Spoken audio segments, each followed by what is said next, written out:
Beleza, pessoal. A gente fez aí o webinar do overview, né, de OPC-UA e ficaram muitas dúvidas aí em aberto, ou então dúvidas em comuns que as pessoas mandaram. Talvez foi um dos webinars que a gente mais recebeu dúvidas e a gente optou por fazer, eu e a Marcela, né, que está aqui comigo hoje nessa sessão, um bate-papo de respostas rápidas, né, de itens mais importantes. Então, o primeiro item que a gente pode colocar, que muitas pessoas perguntaram, foi justamente sobre a questão do posicionamento do OPC-UA. Então, o OPC-UA, ele vai substituir os protocolos de mercado, os protocolos de comunicação que hoje atuam no campo. Não faz sentido pensar no OPC-UA substituindo os protocolos do chão de fábrica, porque existe uma prerrogativa para o OPC-UA. Em nenhum momento ele foi desenvolvido para ser um protocolo tempo real. Até a Marcela frisou isso bastante durante o nosso webinar, né? Então, uma vez que o OPC-UA não vai ser um protocolo de tempo real, não faz sentido imaginar que um dia ele vai substituir, por exemplo, o Profinet. Aonde que ele vai entrar? Ele vai entrar justamente na comunicação entre controladores, ou então numa comunicação do controlador para o nível corporativo, para o nível de nuvem. Então, outra pergunta também muito interessante que chegou é: legal, então se eu posso ter o OPC-UA no nível de chão de fábrica, nos equipamentos de campo, né? Eu poderia colocar esse OPC-UA para comunicar com o CLP? Você pode, mas isso normalmente não vai ser feito. Por que não? Porque a ideia de você ter um OPC-UA no equipamento de campo é que do campo você possa mandar informações via OPC-UA para os níveis corporativos ou sistemas que inicialmente não tinham comunicação com o chão de fábrica. E o interessante é que esse mesmo equipamento ele vai poder comunicar com o CLP, com o sistema de controle, no seu protocolo de comunicação em tempo real preferido, que eu espero que seja o Profinet, e para o nível corporativo, justamente, ele vai comunicar através do OPC-UA. Bom, Márcio, é isso aí. O OPC-UA, né, ele veio justamente para essa parte de integração, né? Então ele foi criado pensando na integração nos níveis de gerenciamento, né? Nós temos até um exemplo do 1200, né? Comunicando com o Excel via OPC-UA, né? Então ele veio nesse intuito, né? De deixar uma comunicação unificada em vários tipos de sistemas. Legal, Marcela, show. E é legal de lembrar que esse exemplo, então, do Excel comunicando com o 1500 via o PCOA está disponível no site da Siemens, gratuito, tá? E a gente vai colocar aí o link depois para o pessoal baixar. Marcela, um outro item que chegou também para a gente durante o webinar, né, foi o pessoal perguntando sobre quais produtos a gente implementa o PCOA e quais funcionalidades, né? Uma vez que a gente focou bastante no 1500, mas com certeza a gente tem outros produtos. Então, pessoal, o que acontece? No nosso caso, o OPC-UA está implementado em diversos produtos no portfólio da Siemens. Aqueles que a gente mais abordou, o i7-1500, o i7-1200. Lembrando, o 1500 já é um client server. O i7-1200 no momento ele é somente server. E neste momento eles estão implementando o OPC-UA que a gente chama de DA, o Data Acquisition.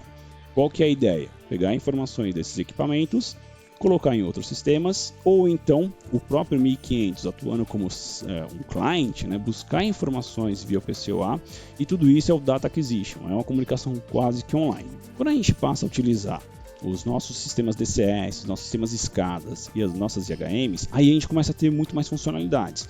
Não somente em termos de client-server, mas também em termos dos outros perfis que o OPC-UA tem. Então, por exemplo, eu posso pegar um sistema escada e trabalhar tanto a parte de OPC-UA Data Acquisition online, quanto Historical Data Acquisition, o que é muito interessante, porque a gente vai armazenar os dados desse sistema escada, nesse DCS, e usando o OPC-UA, o seu perfil HDA, eu posso ler dados históricos da base de dados, seja para um sistema corporativo, seja para um sistema PINS, né, que vai fazer toda a parte de análise dessas informações, ou seja, qualquer outro cliente que tenha essa necessidade. Vale lembrar também, na parte dos equipamentos de campo, nós já temos equipamentos como, por exemplo, um Simocode, sistemas de RFID, que também implementam o OPC-UA. E o que é muito legal é que esses equipamentos implementam o OPC-UA ao mesmo tempo que o Profinet. Então, ele não perde a comunicação com o sistema de controle. Então, por exemplo, no caso do Simocode, eu poderia estar comunicando e controlando ele via Profinet. E, se for necessário, eu mandar, por exemplo, dados estatísticos de operação, quantidade de horas que o motor parou, ou quantidade de partidas, né, que eu tive num equipamento, eu posso mandar isso tranquilamente via OPC-UA. Bom, Márcio, outras perguntas que surgiram também foi a parte do esquema de licenciamento, né? Sobre o S7500, que foi o que foi demonstrado no webinar. Bom, então falando sobre os esquemas de licenciamentos, né? Para CPUs, por exemplo, mais simples, eu tenho a licença do OPC-UA Small, que seria para, por exemplo, a 1513, ou a licença Medium, que é para a 1516, certo? E para as outras seriam a licença Large. Essas licenças, quando você vai selecionar, ele já na própria configuração ele já indica qual que é a licença necessária para aquela CPU, ok? Bom, pessoal, falando um pouco sobre a configuração do OPC-UA para o 1500, né? É super simples, tá? Isso foi demonstrado no webinar, né? Então, para quem ainda não assistiu, né? Vai lá, dá uma olhadinha no vídeo, ok? Mas em linhas gerais, como que isso é feito, né? Para o 1500, para eu habilitar ele como servidor, basta apenas habilitar um pequeno item e selecionar a minha licença. Eu não utilizo blocos, tá? Não utilizo blocos de comunicação ou conexão, apenas isso. Para habilitar ele como OPC-UA Client, aí sim eu vou precisar estar utilizando esses blocos de conexão para que ele seja um OPC-UA Client, ok? Essa configuração é super simples, né? E aí eu tenho acesso às minhas variáveis e dentre as variáveis que eu tenho, eu posso ter ali 1000 tags, né? Eu consigo fazer um filtro de quais serão as variáveis que eu quero ler via OPC-UA. Legal, Marcela. Então, um item que o pessoal também perguntou bastante, por que o OPC-UA tem tantas formas diferentes de aquisitar informações, né? Você demonstrou ali, acho que 5 ou 6 formas, né, de fazer essas aquisições.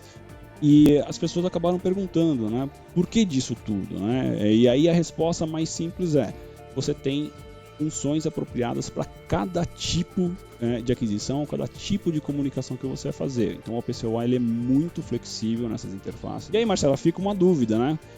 Qual escolher, né? Qual delas? Já que você tem várias, como que a gente escolhe cada uma delas? Então, Márcio, para cada cenário, nós temos um tipo de conexão, de qual função se ajusta mais àquela aplicação, né?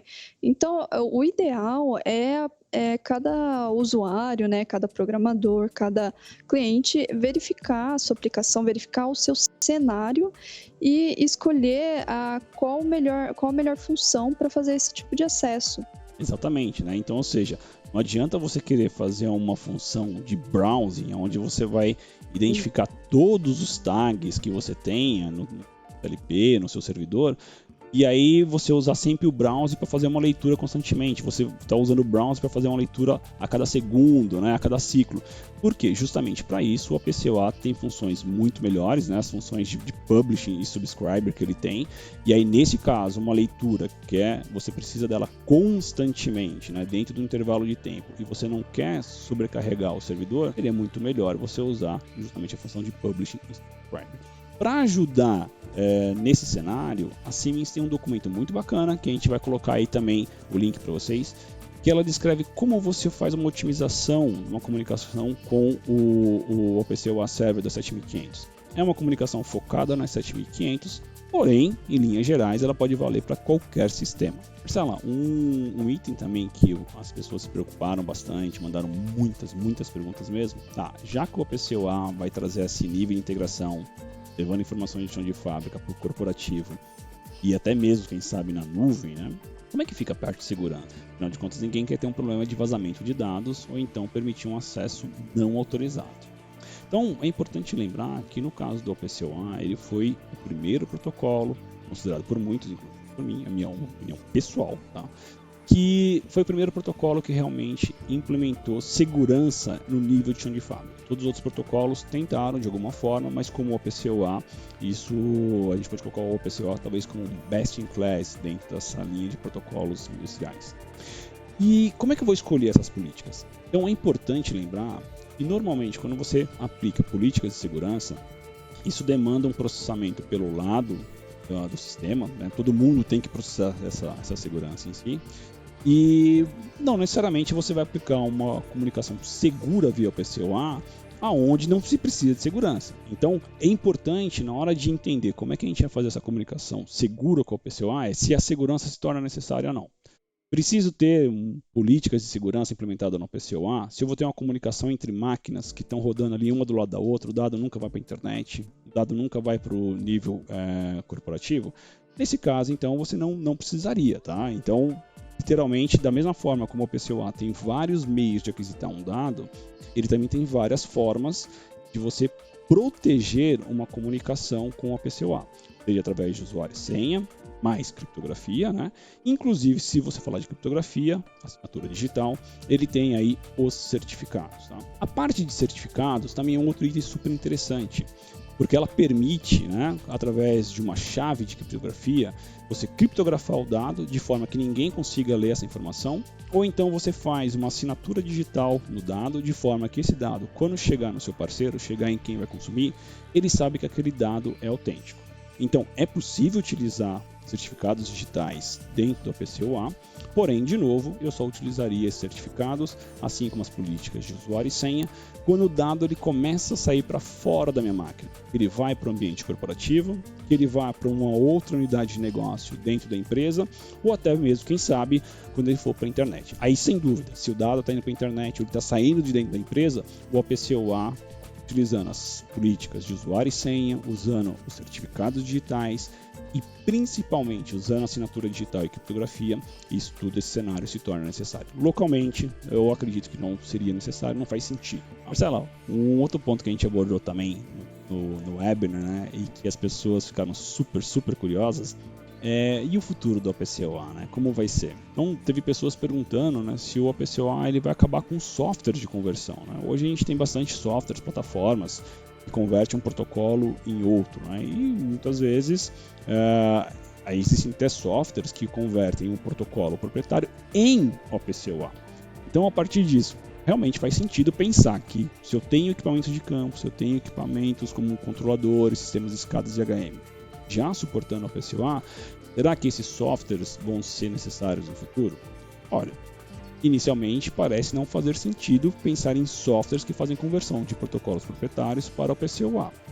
Isso tudo se o OPC-UA realmente foi implementado em praticamente todos os equipamentos de campo, o que eu não acredito que isso venha a acontecer. Existe uma tendência, mas o futuro dirá. Então, esses softwares que fazem as conversões entre protocolos, eu acredito que realmente eles ainda vão existir, né? Até mesmo pelos equipamentos que estão instalados hoje em dia. Né? E você, Marcela, você conduziu aí o webinar, né?